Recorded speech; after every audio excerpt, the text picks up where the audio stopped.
There's a mirror most men refuse to look into, a reflection that shows not their face, but their choices, the women they chase, the patterns they repeat, the exhaustion they carry. You've felt it, haven't you? That hollow ache after giving everything to someone who seemed to need rescuing. The confusion when your strength became her crutch. The guilt when you finally walked away from someone who looked like love but felt like drowning. Carl Jung saw this dance a century ago. He watched grown men shrink themselves to fit into the emotional world of women who never left childhood, not physically, but psychologically, spiritually, where it matters most. He had a name for her, the eternal child, the woman whose body grew up but whose soul remained frozen at 15, waiting, expecting, taking. And he had a warning for you. Stop feeding what refuses to grow. She walks into your life wearing the mask of mystery, soft edges, sweet vulnerability, a damsel wrapped in charm. But Jung knew what you couldn't see then. Behind that gentle exterior lived someone who had mastered the art of avoiding life itself. Not through rebellion, that's too honest. Through something far more seductive, eternal innocence. She doesn't make decisions. She feels her way through. She doesn't take responsibility. She trusts the universe. She doesn't face consequences. She finds someone else to carry them.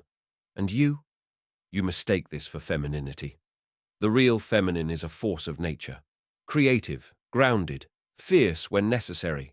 It builds, it nurtures, it stands firm when storms come. This other thing, this perpetual girlhood, it only consumes. She lives in a world of what-ifs and somedays. Every hard conversation becomes your fault. Every challenge becomes your problem to solve. Every emotion becomes your responsibility to manage. You thought you were being strong, noble, protective. Jung would tell you the truth. You were being unconscious. Here's what no one prepared you for. The way she'll make you smaller while claiming to need you bigger. Jung called it projection. She takes everything she refuses to face about herself, her fear, her weakness, her desperate need to remain a child, and makes it your burden to carry. You become her emotional parent, her therapist, her safety net.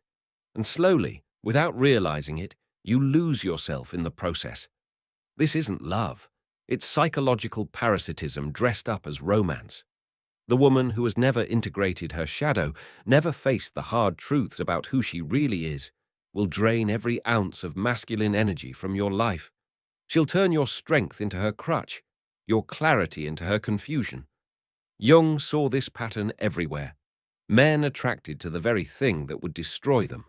Not because they were weak, but because they were unconscious. They confused emotional chaos for depth, neediness for vulnerability, drama for passion. But chaos isn't depth, it's the absence of structure. Neediness isn't vulnerability, it's the refusal to stand alone. Drama isn't passion, it's the fear of stillness. You probably recognize her now, the way she avoids anything that demands growth, the way she turns every obstacle into someone else's responsibility. She jumps from passion to passion, never building anything lasting.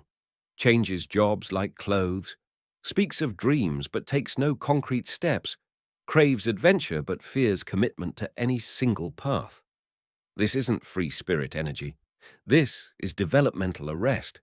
Jung understood that true maturity requires what he called individuation, the painful process of integrating all parts of yourself, the light and the shadow, the strength and the weakness, the child and the adult. She refuses this journey. Instead, she creates elaborate fantasies where life should be effortless, where someone else handles the difficult parts, where her emotions justify every choice and excuse every failure. And you enable it.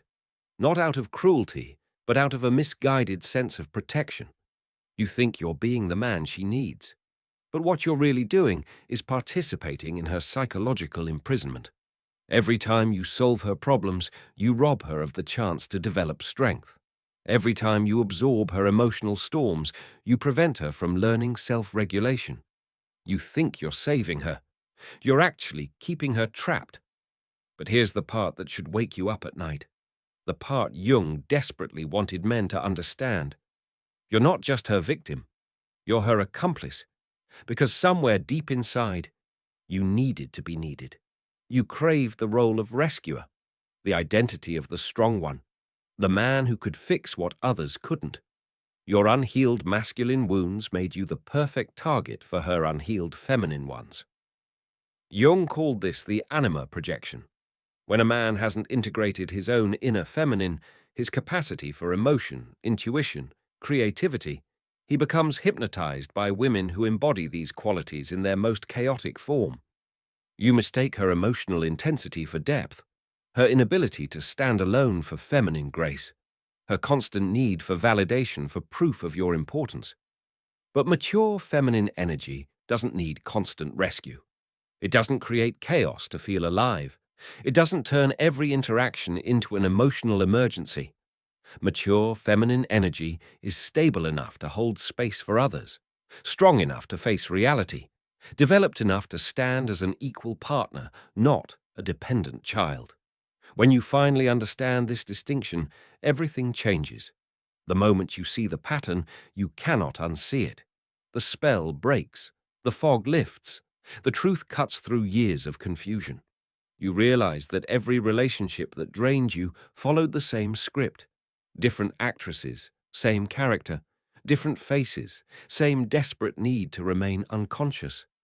Jung's gift to you isn't just awareness, it's freedom. Freedom from the guilt of walking away from someone who refuses to grow. Freedom from the responsibility of carrying emotions that were never yours. Freedom from mistaking psychological chaos for romantic chemistry. But with this freedom comes a choice.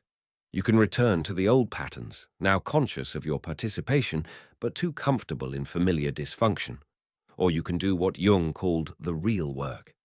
Developing yourself into the kind of man who naturally attracts mature, integrated women. This means facing your own shadow, your own need to be needed, your own unconscious wounds that made emotional vampires feel like soulmates. It means learning to recognize the difference between a woman who has done her inner work and one who has simply perfected the art of avoiding it. Society lied to you about what strength looks like. They told you that carrying someone else's emotional baggage was noble, that sacrificing your peace for her chaos was love. But Jung saw through this cultural programming. He understood that modern society rewards emotional dependency in women while shaming men who refuse to enable it. Social media floods your feed with images of carefree, childlike women who seem untouched by reality. The culture celebrates their spontaneity while ignoring their inability to commit, praises their emotional intelligence while overlooking their emotional instability. This isn't accident, it's conditioning. You were trained to find this attractive, to see helplessness as femininity, to confuse emotional labor with masculine duty. But Jung knew the truth. A woman who cannot regulate her own emotions will dysregulate yours. A woman who cannot face her own darkness will project it onto you.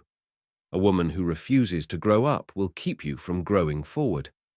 The culture that taught you to be her emotional janitor is the same culture that benefits from keeping both of you small.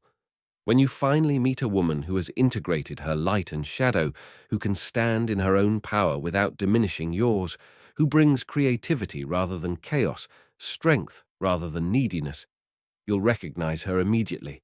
Not because she needs you, but because she matches you.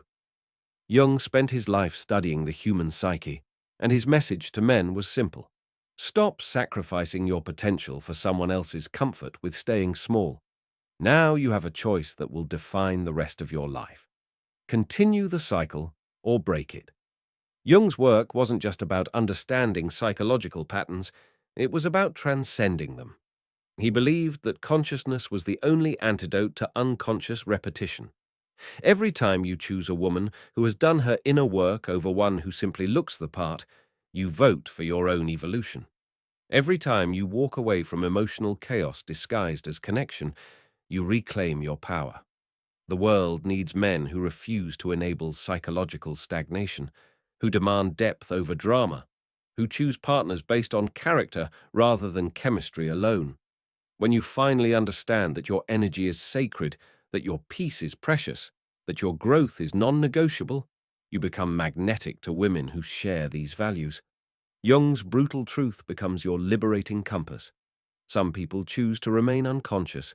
You don't have to choose to remain with them. The signs become crystal clear once you know what to look for. She avoids difficult conversations by creating bigger dramas. She makes promises she never intends to keep. She speaks of change while actively resisting it. She craves your attention but resents your expectations. Most dangerously, she weaponizes her emotions. Every time you set a boundary, she collapses. Every time you request accountability, she becomes the victim. Every time you try to have an adult conversation, she retreats into childlike helplessness. This is not feminine fragility.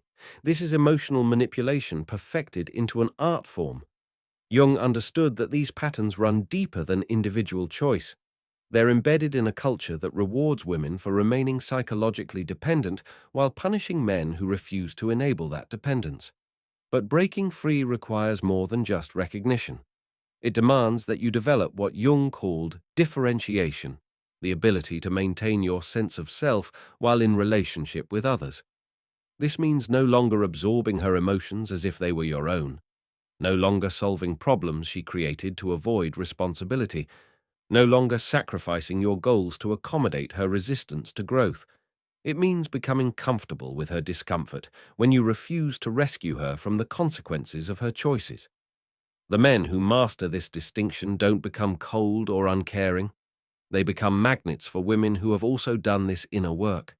Women who bring stability instead of chaos, purpose instead of confusion, partnership instead of parasitism. These are the women worth your time, energy, and commitment. The ones who enhance your life rather than consuming it. Jung's final warning echoes across the decades. The unconscious life is not worth living, but neither is a conscious life spent enabling someone else's unconsciousness. The eternal child will always exist, but she doesn't have to exist in your life. Choose consciousness. Choose growth. Choose yourself. The woman who has chosen the same will find you when you're ready. Your future self is waiting for you to make this choice. The question is, how much longer will you keep him waiting?